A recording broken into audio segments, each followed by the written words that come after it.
Dahil alam naman po natin na marami ang naniniwala at nagsasabi na effective nga pong sumunod at maniwala sa feng shui, at yan po ang gagawin natin sa video na ito. Bago po ang lahat, sana ay nakasubscribe ka na sa ating channel at maging updated sa mga bagong upload na videos na tiyak akong makakatulong sa iyo. Sa katanungan po na kung maganda nga ba ang pag-aalaga ng hayop, lalo na po ang mga pusa, na ayon sa feng shui, opo, ang mga pusa po ay nagbibigay ng good luck o swerte sa kanyang tagapag-alaga ayon sa feng shui.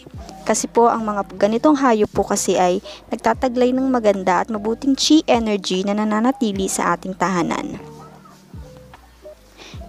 Ngayon naman po ay may mga idadagdag po akong mga tips, good feng shui tips para sa ating mga alagang hayop, particularly para sa mga cats. Ang una pong dapat nating gawin ay paliguan po natin ang ating mga alagang pusa ng pagmamahal at pag-aalaga. Wag na wag po natin silang itataboy, palalayasin o kaya naman pababayaan. Lalo na sa mga pusa, ayaw ng mga yan na maging mag-isa. Dapat po ay lagi silang may kasama. Siguraduhin po natin na lagi natin silang pakakainin at paiinumin. Kasi po kapag pinabayaan natin sila ay magdudulot po sa atin yan ng kamalasan. Halimbawa na lang po sa mga isda o kaya sa aquarium na may mga isda. Kapag po pinabayaan natin yan, magdudumi po ang tubig niyan na magreresulta ng financial loss. Kaya po dapat po natin palaging tandaan na lagi silang pakainin, makipaglaro sa kanila, at ipakita na mahalaga at mahal natin sila para maka-attract pa po tayo ng swerte sa pamamagitan ng ating mga alagang hayop. Ang sunod naman po na tip ay iwasan natin hanggat maaari na patulugin o patabihin natin sa ating pagtulog ang mga alaga nating hayop. Ayon po kasi sa feng shui, ang pagpapatabi o pagpapatulog natin sa ating mga alagang hayop sa sarili nating kwarto o kama ay nakakaapekto sa ating relasyon sa ibang tao, lalo na sa ating asawa o anak. Kailangan po ay meron silang sariling lugar ng tulugan o sariling space. Ang sunod naman po ay ilayo natin ang mga pusa natin sa mga furniture natin sa bahay. Nako, ang mga pusa po kasi ay mahilig po talagang mambasag yan o kaya mag-scratch ng mga sofa, kaya mainam po na ilayo natin yung mga mahalagang gamit natin sa bahay.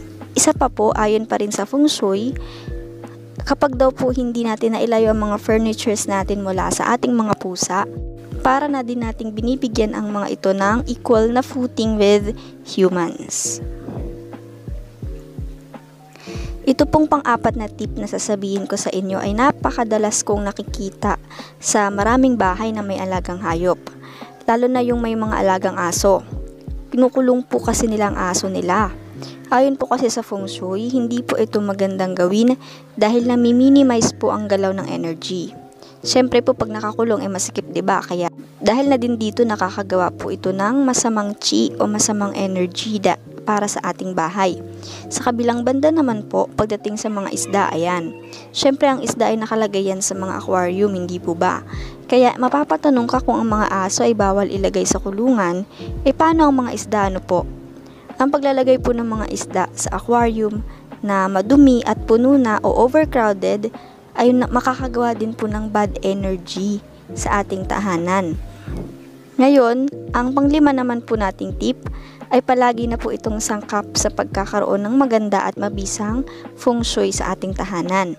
Yan po ay yung kailangan malinis at maayos ang mga lagay ng mga bagay-bagay sa bahay. Ganon din po pagdating sa mga hayop natin. Kailangan po ay palaging malinis ang area ng ating mga alagang hayop. Yung mga dumi at ihi po nila ay kailangan nating laging lilinisin. Sa totoo lang po, kahit hindi tayo kumonsulta sa feng shui, given na po dapat na kailangan malinis at mabango ang ating tahanan para maluwag din ang pasok ng swerte. Ang panghuling tip na isi-share ko sa inyo mga Kamani Matters ay yung kahalagahan ng feng shui elements. Halimbawa ang mga pusa po ay element of wood.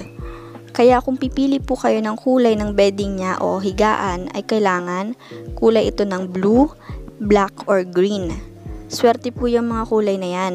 Basta wag lang po ang kulay na red dahil kabaligtaran po ng swerte yan. Okay po? Sana po ay makatulong ang mga tips na yan sa inyo ngayong 2022. Pero isang paalala lang po na ito po ay para lamang sa mga naniniwala at wala pong garantiya na accurate ito sa lahat ng tao. Maaari kasing may mga outside factors na pwedeng makapigil na sa swerteng gustong pumasok sa inyo.